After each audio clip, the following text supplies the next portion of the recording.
Bueno, pues esta fue la intervención completa del Papa. La verdad es que fue más breve de lo habitual, pero continuó fijándose en esta imagen de la Santísima Virgen, asunta a los cielos, pero caminante en este mundo, ¿no?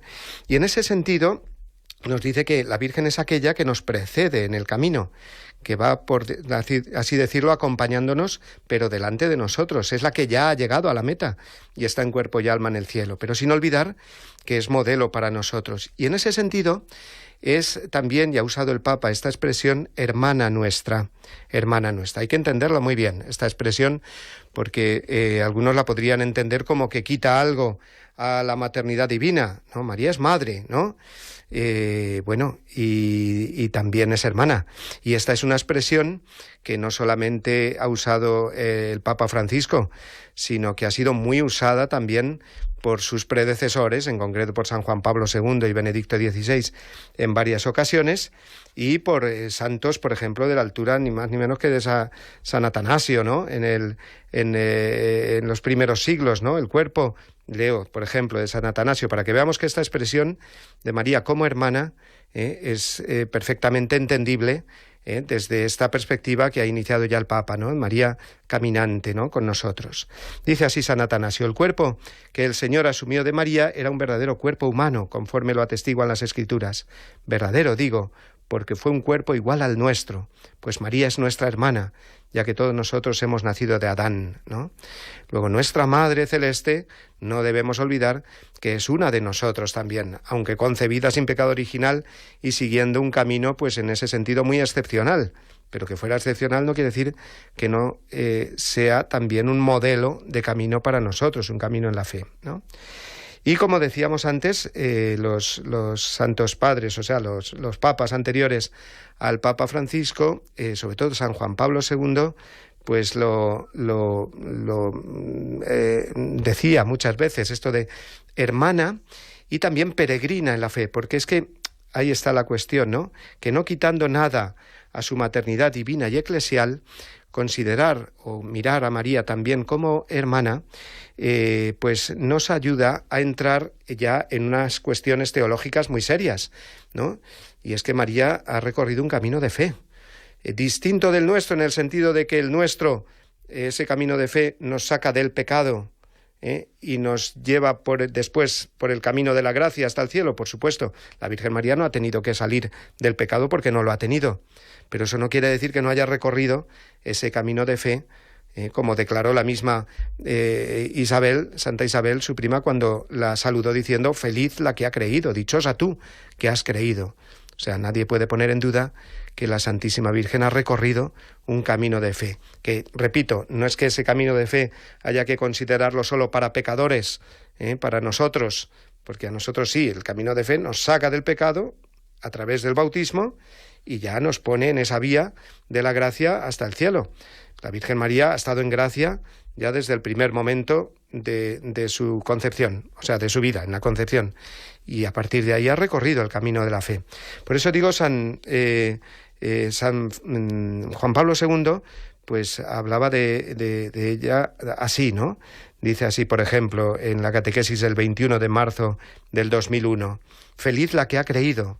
Esta expresión es como una clave que se nos abre a la realidad íntima de María. Por eso quisiéramos presentar a la Madre del Señor como peregrina de la fe. La bienaventurada Virgen María sigue precediendo al pueblo de Dios. Su excepcional peregrinación de la fe representa un punto de referencia constante para la Iglesia, para los individuos y las comunidades, para los pueblos y las naciones, y en cierto modo para toda la humanidad. Ella es la estrella del tercer milenio, como fue en los comienzos de la era cristiana, la aurora que precedió a Jesús en el horizonte de la historia, ¿no? Y es que además en la encíclica Redemptoris Mater, que es la encíclica que el Papa San Juan Pablo II dedicó a la Santísima Virgen, pues uno de sus ejes argumentales es precisamente esto: presentar a María como peregrina de la fe. Y siendo peregrina quiere decir que camina con nosotros, precediéndonos y acompañándonos. Y en ese sentido la llamamos también hermana, sin quitarle nada, por supuesto, de su maternidad.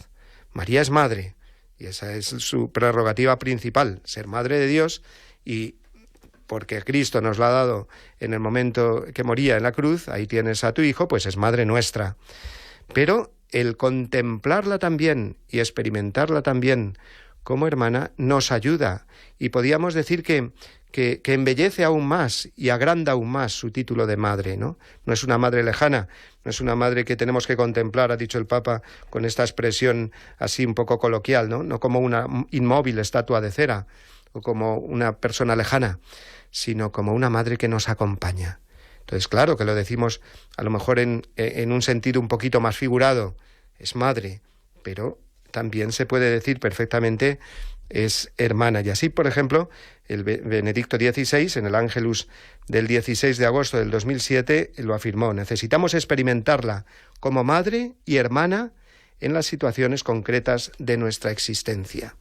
O sea, que no hay que hacer problema de esto. Lo digo porque, sí, surgió algún debate en algunos foros, sobre todo en las redes sociales, diciendo: es que el Papa ha dicho que la Virgen es hermana nuestra, y entonces ¿qué quiere decir? ¿Que no es madre o la rebaja como madre? En absoluto, en absoluto. Quien lo entienda así lo entiende mal, ¿eh?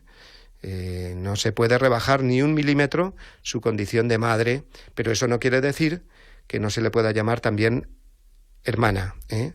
A veces algunos por querer defender tanto la maternidad divina, pues dice: María es madre y punto. Bueno, cuidado con decir y punto cuando hablamos de la Virgen María, porque y punto quiere decir que ya no es más, y que ya parece que lo he comprendido todo, lo tengo todo bajo mis esquemas. Pues no. Decía precisamente San Bernardo, que es el santo que celebramos hoy, de María nunquam satis, que quiere decir de María nunca diremos suficiente, excepto, por supuesto, que es Dios, que no lo es persona humana como nosotros. Pero el añadir, digamos, a nuestra espiritualidad esta contemplación de María como hermana, y que el Papa nos recordó en su catequesis, pues es algo, creo que muy hermoso, y no tenemos que contraponerlo absolutamente con el hecho de que es madre. Es madre que nos acompaña, y en ese sentido es hermana, como podemos decir también, es amiga, es peregrina con nosotros en nuestro caminar, ¿no? Es algo también que por supuesto, dice el Concilio Vaticano II, la Lumen Gentium, ¿no? Que María avanzaba en la peregrinación de la fe, Lumen Gentium 58. He querido un poco ilustrar con estos ejemplos, pues para que veamos que lo que el Papa Francisco ha hecho ha sido, pues, recordar afirmaciones ya dichas y requete dichas, ¿no? En conclusión, decir que María es hermana nuestra es perfectamente válido y católico, ¿no? Siempre que se aclare que esto no significa rebajar ni un milímetro su ser madre. Sin embargo, decir que María no puede ser llamada hermana, pues porque eso sería hacer de menos, pues llevaría a muchos y serios errores mariológicos en los que no podemos caer, y en actitudes pues un poco, digamos, de contraponer cosas que no son contrapuestas, como tampoco es contrapuesto, por supuesto, decir que María es madre y es virgen, ¿no?